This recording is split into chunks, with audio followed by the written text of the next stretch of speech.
You're at a family reunion, watching your 6-year-old daughter sing innocently to herself, when suddenly your own brother storms across the room and slaps her across the face.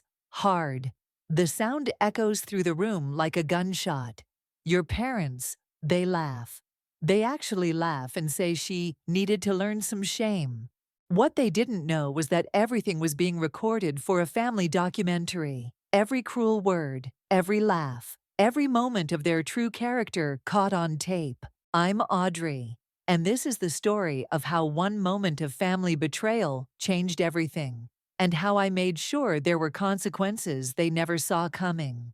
Before we dive into this story, I want to know, where are you watching from? Drop your location in the comments below. And if you believe children deserve protection, even from their own family members, hit that subscribe button. This story gets intense, but I promise it's worth staying until the end.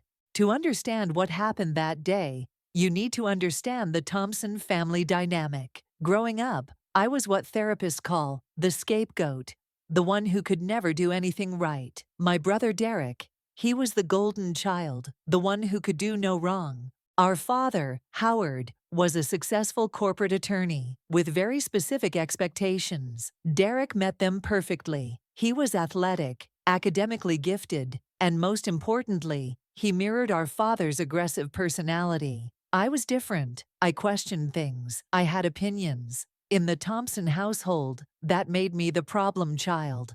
My mother, Eleanor, was the family's enforcer. She'd shake her head at family gatherings and say, "Audrey just doesn't understand how to behave properly." Not like our Derek. The message was clear. Derek was the success story, and I was the cautionary tale.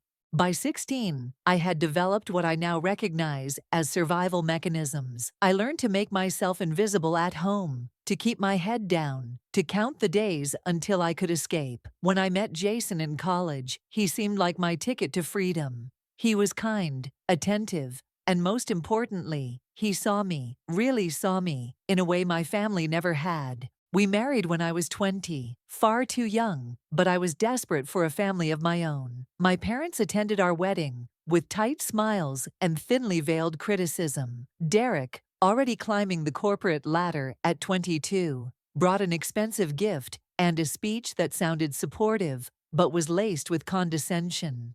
"I never thought my little sister would find someone willing to take her on," he joked, to uncomfortable laughter. "Good luck, Jason. You'll need it." For a while, I thought I had escaped the toxicity.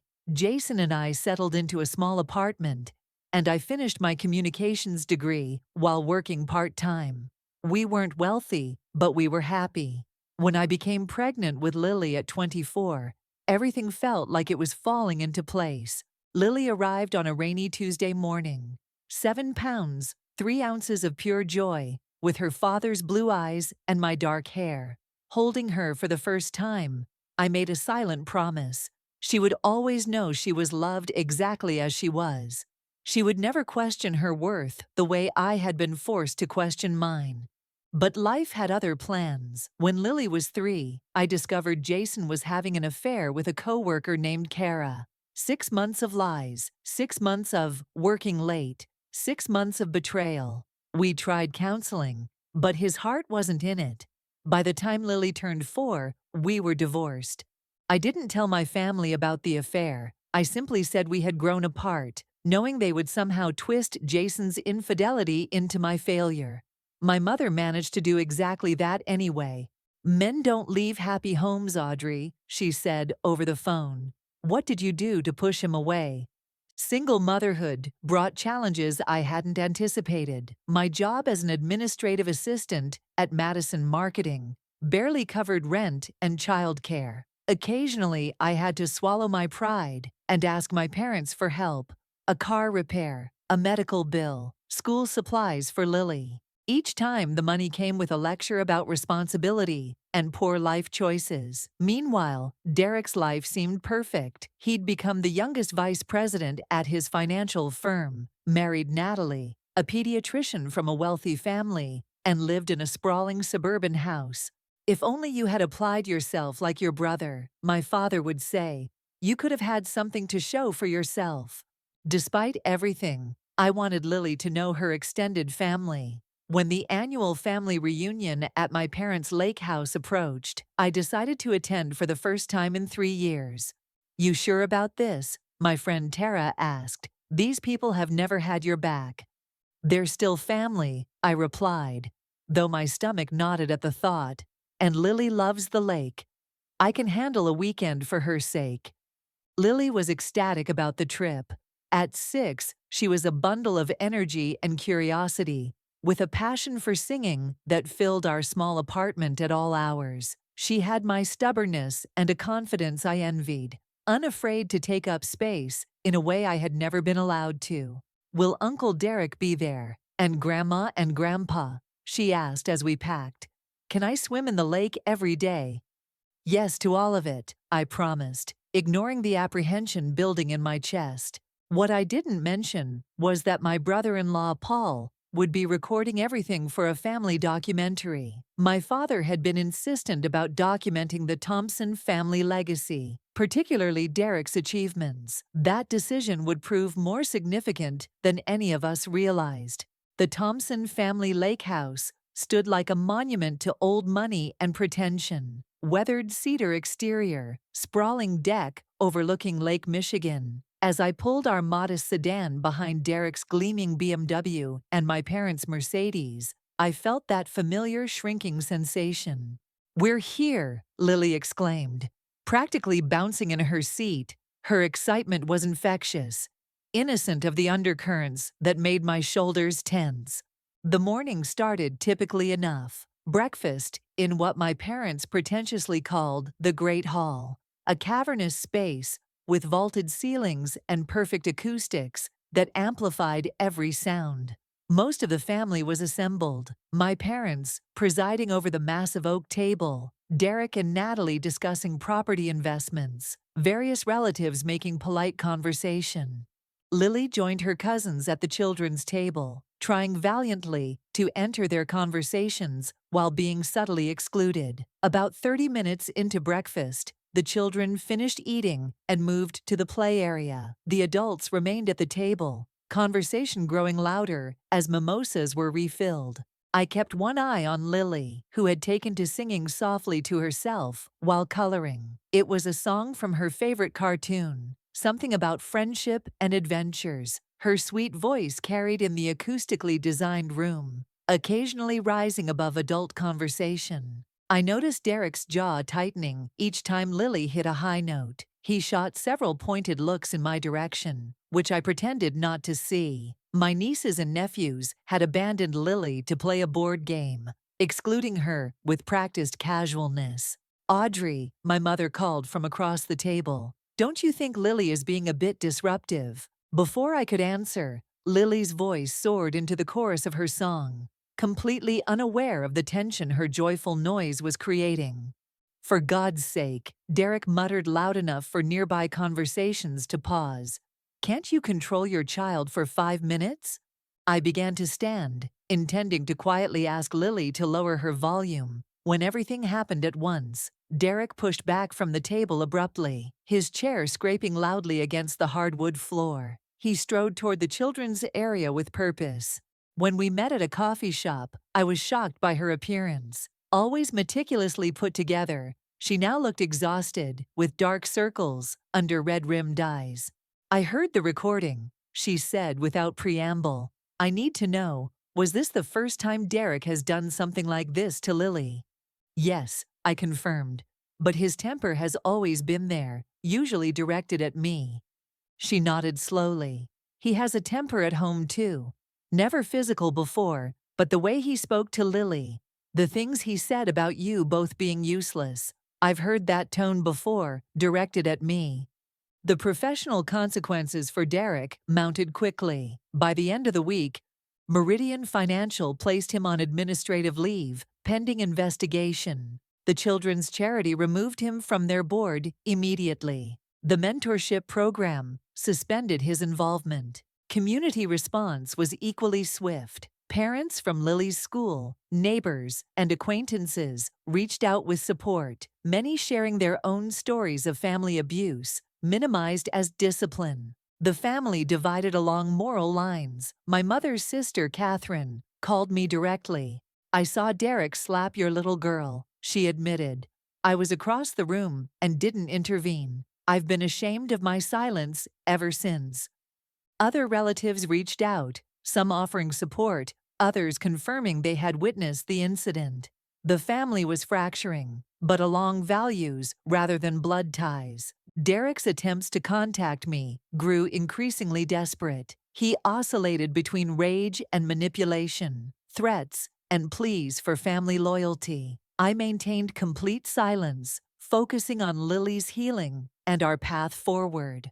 3 weeks after the incident, my grandmother Martha summoned everyone to her home. "This has gone far enough," she declared. "I want both sides of the story, and I want the family to make peace." "There aren't two sides to hitting a child, Grandma," I replied. "Perhaps not," she conceded, surprising me. "But there needs to be a resolution. Sunday at 2 o'clock, I expect you to be there." The tension in my grandmother's formal living room was suffocating. My parents sat stiffly. Derek leaned against the mantelpiece with bloodshot eyes, and various relatives filled the remaining seats. My grandmother entered last, radiating authority at 87. "I've lived long enough to see 5 generations of this family," she began, "and I've never been more disappointed than I am today." "Paul was good enough to share the recording with me," she continued. "I heard exactly what happened." She turned to Derek. "You struck a child, a 6-year-old, for singing. Then you insulted both her and her mother. Your behavior was inexcusable." Derek's face flushed. "It wasn't that hard a slap. Everyone's overreacting." "Be quiet," grandmother snapped. "When a grown man hits a child, the force is irrelevant. It's the breach of trust, the abuse of power." She turned to my parents. "And you two encouraged it, laughed at it, dismissed it." The confrontation that followed was brutal, but necessary. Years of resentment and dysfunction poured out. Aunt Catherine described witnessing my father's harsh discipline of me as a child. Cousin Jennifer revealed Derek had once twisted her son's arm at a previous reunion. Uncle Robert admitted seeing Derek shove a business associate during a golf game. A pattern emerged of Derek's unchecked aggression and my parents' consistent enabling. Natalie finally spoke, her voice quiet but steady. "I'm filing for separation." The room fell silent. Derek turned to her, genuinely shocked. "What?" "This incident forced me to acknowledge things I've been ignoring for years," she continued. "The way you speak to me when you're angry, the things you throw, the fear I feel when I hear your car in the driveway after you've had too much to drink." In the weeks that followed, the consequences continued to unfold. Derek's company demoted him from vice president to a non-client-facing role. He was required to attend anger management therapy as a condition of employment. His marriage ended when Natalie filed for divorce. His social circle largely abandoned him as the story circulated. Most importantly, Lily began to heal. Dr. Garner reduced our sessions to monthly check-ins, noting remarkable progress. "She's singing again," I shared during our last appointment. "Not just at home, but she joined the children's choir at the community center." "That's significant progress, Doctor." Garner smiled. "It means she no longer associates her voice with punishment or shame." My parents made halting attempts at reconciliation, but I maintained firm boundaries. Any relationship moving forward would require acknowledgement of the harm done to Lily and concrete steps to ensure her safety. It took months, but eventually, they agreed to family counseling. Progress was slow, measured in small steps, but genuine change began to emerge. The confidence I found in standing up for Lily translated to my professional life. When a project management position opened at Madison Marketing, I applied despite believing it was beyond my qualifications. "Your handling of the crisis with your daughter showed exceptional leadership qualities," Grace explained during my promotion interview. "You demonstrated remarkable integrity under pressure." The increased salary meant we no longer needed financial assistance from my parents, removing their last lever of control over my life. My experience led to unexpected opportunities for advocacy. I joined a support group for parents navigating family trauma and eventually began speaking at local parenting workshops about recognizing and addressing family toxicity. Your story resonates because it's about more than one incident, the group facilitator explained. It's about breaking generational patterns and choosing your child's well-being over family expectations. 7 months after the lake house incident, we held a small gathering at our apartment, what Lily called our chosen family celebration. Tara was there, along with Paul and his children, Natalie with her sister, colleagues from work, and members of our support group. Most surprisingly, my grandmother arrived with my mother in tow, her first independent overture since everything happened. As everyone mingled in our modest living room, Lily tugged at my sleeve. "Mom, can I sing the song now?" "Are you sure you want to?" I asked, knowing what this meant to her. She nodded determinedly. "I've been practicing with Ms. Joanna at choir." I called for everyone's attention as Lily took her position by the window, sunlight illuminating her face. She began to sing, not the cartoon theme song that had triggered Derek's violence, but a simple children's ballad about courage and finding your voice. Her clear, sweet voice filled our home without apology or fear. Watching her standing tall, eyes bright with confidence, I felt tears spring to my eyes. This was the true measure of our healing. When she finished, the room erupted in applause. My mother dabbed at her eyes with a tissue.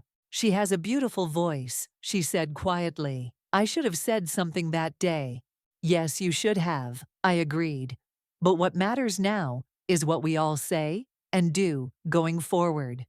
6 months after the incident, I sat in Dr. Garner's office for a progress update on Lily's therapy. "She's doing remarkably well," the psychologist shared. "Children are resilient, especially when they have a secure attachment to a protective caregiver. You've done everything right, Audrey." "I didn't protect her from the initial trauma," I pointed out. "But you responded perfectly afterward," Dr. Garner countered. "You validated her feelings, removed her from danger, got her appropriate support, and held the perpetrator accountable. That's why she's healing." Derek's slap had been meant to silence a child. Instead, it had given voice to generations of suppressed truths. In trying to make Lily small, he had inadvertently helped me discover just how strong I could be. The journey wasn't over. There would be more difficult conversations, more boundaries to establish and maintain. But for the first time in my life, I faced the future without the shadow of family toxicity darkening my path. As mothers, we cannot always prevent our children from experiencing pain, but we can show them how to respond to it with dignity and courage. We can demonstrate that true strength lies not in dominating others, but in standing firmly in our own truth, even when we stand alone. My brother slapped my daughter for being too loud. My parents laughed, and in that terrible moment, they taught me the most valuable lesson of my life: that some family ties need to be severed for healing to begin, while others can be rewoven into something stronger and more beautiful than before. Have you ever had to choose between family expectations and protecting someone vulnerable? What would you have done in my situation? Share your thoughts in the comments below. I read every single one. If this story resonated with you, please hit that like button and subscribe for more stories about finding strength in difficult circumstances. Your support helps me continue sharing these important messages. Remember, you deserve to be heard, to take up space, and to use your voice without shame, just like Lily finally learned to do. Thank you for listening to our journey. Sometimes the most powerful thing we can do is simply refuse to accept the unacceptable. Sometimes protecting the people we love requires us to be stronger than we ever thought possible. And sometimes, just sometimes, standing up for what's right changes everything. Not just for us, but for everyone watching, waiting to find their own courage. Until next time, keep using your voice, Keep protecting those who need it, and remember, you're stronger than you know. I moved to intercept him, but my aunt asked me a question that delayed me just for seconds. Seconds that changed everything. "What is wrong with you?" I hissed at Derek, who stood watching with his arms crossed. "She's 6 years old. She's old enough to learn that the world doesn't revolve around her noise," he replied coldly. "Maybe if someone had taught you that lesson, you wouldn't be a divorced secretary raising a brat alone." "Administrative assistant," I corrected automatically, my voice shaking with rage. "And she's not a brat. She's a child who is singing." My father folded his newspaper precisely. "Audrey, you're overreacting as usual. A little discipline never hurt anyone. Look how well Derek turned out." Derek reached Lily, who looked up at her uncle with an innocent smile that quickly transformed into shock as his hand connected with her cheek in a slap that echoed through the suddenly silent room. Time seemed to freeze. Lily's small body rocked backward from the force. Her coloring book fell to the floor. The red imprint of Derek's hand bloomed instantly on her pale cheek. "Like mother, like daughter, both useless," Derek said loudly, looking around the room as if expecting approval. "Can't even behave properly in public." My father's voice cut through my stunned paralysis. "Well, she needed to learn some shame," he said with a smirk. "Girls these days aren't taught proper manners." My mother's tinkling laugh followed. Audrey never did understand the value of a quiet presence. I finally unfroze, rushing to Lily, who had begun to sob, her small body shaking with shock, pain, and humiliation. As I gathered her into my arms, the enormity of what had just happened crashed over me. Through my fury and my daughter's tears, I realized something crucial. Paul was standing very still by his equipment, his face pale. The documentary microphones were on, recording everything. Derek must have realized it too, because his eyes darted to Paul and the recording equipment. His confident demeanor faltered for just a moment. "You know what?" I said, standing with Lily in my arms. "We're done here. Nobody touches my daughter. Nobody." "Oh, stop with the dramatics," my mother said dismissively. "It was hardly a tap. You're embarrassing yourself." "I'm embarrassing myself?" I laughed incredulously. "My brother just assaulted a 6-year-old for singing, and I'm the embarrassment." Derek stepped toward me menacingly. "Watch your mouth, Audrey. It was discipline, not assault. Something you clearly know nothing about." I backed away, holding Lily tighter. "Stay away from us. We're leaving." "Running away again?" Derek called after me. "That's all you've ever been good at." As we reached our room, I could hear the murmur of conversation resuming below, my family already moving on from what they considered a minor incident. But everything had changed. The rules of engagement had shifted permanently. A soft knock at our door interrupted my packing. "It's Paul," came the quiet reply. "Can I talk to you for a minute?" I opened the door cautiously. Paul's face was drawn with concern. "I got everything on tape," he said quietly. "The slap, what Derek said, your dad's comments, all of it." He lowered his voice further. "I can make you a copy before they realize and make me delete it." A cold clarity washed over me. "You'd do that?" He nodded firmly. "What Derek did was assault, plain and simple. I married into this family, but I've never seen anything like that." "Meet me by my car in 20 minutes, I whispered. "I'll download everything to a USB drive for you." As Paul left, I called Tara. She answered on the second ring. "How's the family reunion from hell?" she asked cheerfully. "Derek hit Lily," I said, my voice breaking. "Slapped her across the face for singing too loudly, and my parents laughed." "He what?" Tara's outrage exploded through the phone. "Tell me you're leaving right now." "Packing as we speak." "Come straight to my house," she insisted. "Don't go home in case they try to follow you." The confrontation at the door. As we made our way downstairs with our bags, my mother intercepted us in the foyer. "Where do you think you're going?" she demanded. Home, I replied flatly. Or did you think we'd stay after Derek assaulted my daughter? Don't be ridiculous. It was hardly a tap. You're overreacting as usual.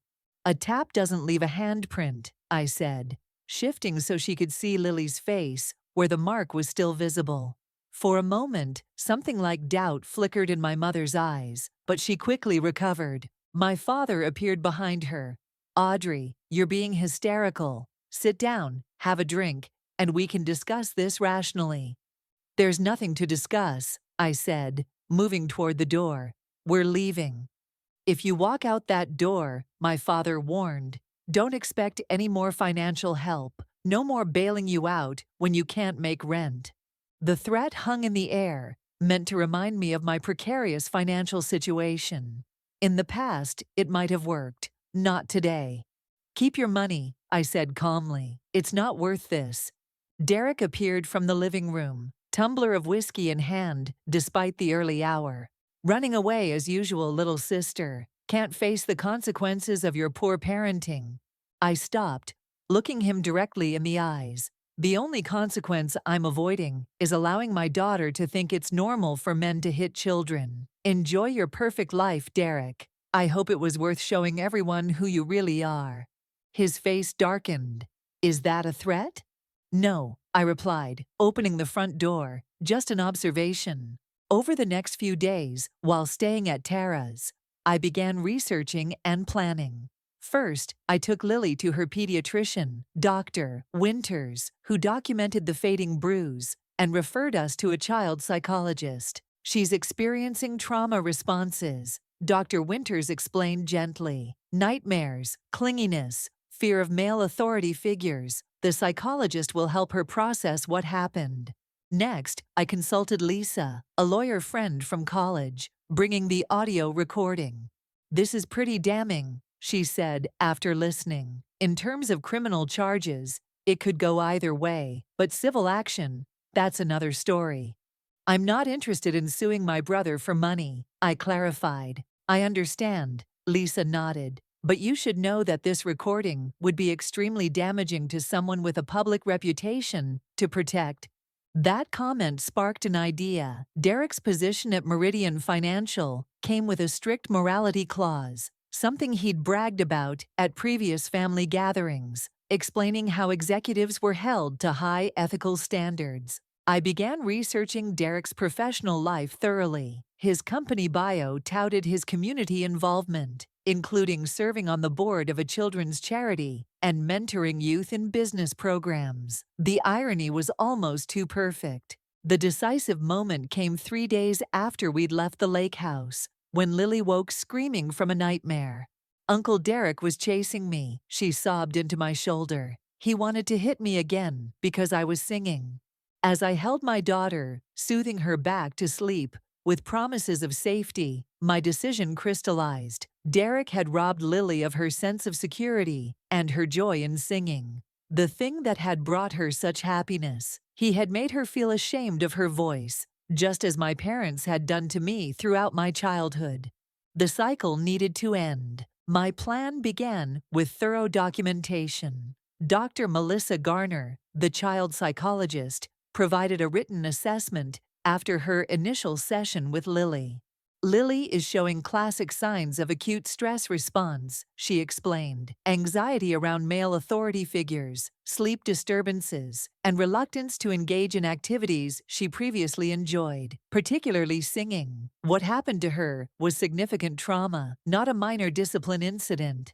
I filed a police report next. Officer Jenkins was compassionate, but realistic. Without visible injuries or independent witnesses, this would typically be hard to pursue, she explained. But with the audio recording, she paused, having just listened to the evidence.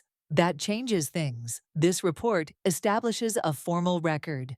I created a carefully edited version of the audio recording, not manipulated, but trimmed to include only the critical moments. Derek's slap. The sound was unmistakable. His useless comment, my father's statement about Lily needing to learn shame, and my mother's laughter. Then I took a deep breath and sent this edited clip, along with a factual, unemotional account, to 3 strategic recipients: the board of directors at Meridian Financial, the leadership of the Children's Future Foundation, where Derek served on the board, the organizers of the Westlake Business Leaders Mentorship Program. Each message was professional and restrained, explaining that I felt ethically obligated to share this information, given Derek's positions of influence with children and in the community. Within hours, my phone exploded with notifications. Derek had discovered what I'd done. "What have you done?" his messages read. "The board called an emergency meeting. They're talking about suspending me pending investigation. You need to tell them this is a family misunderstanding right now." My parents joined the barrage, my father coldly furious, my mother increasingly desperate. I blocked them all. Paul called that evening, his voice hushed. "Derek is losing his mind at your parents' house. They know I recorded everything, but they don't know I gave you a copy."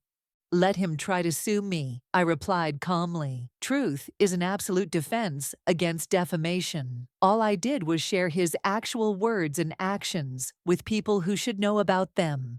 The next morning brought an unexpected call from Natalie, Derek's wife. "Can we meet somewhere private?" she asked, her voice strained.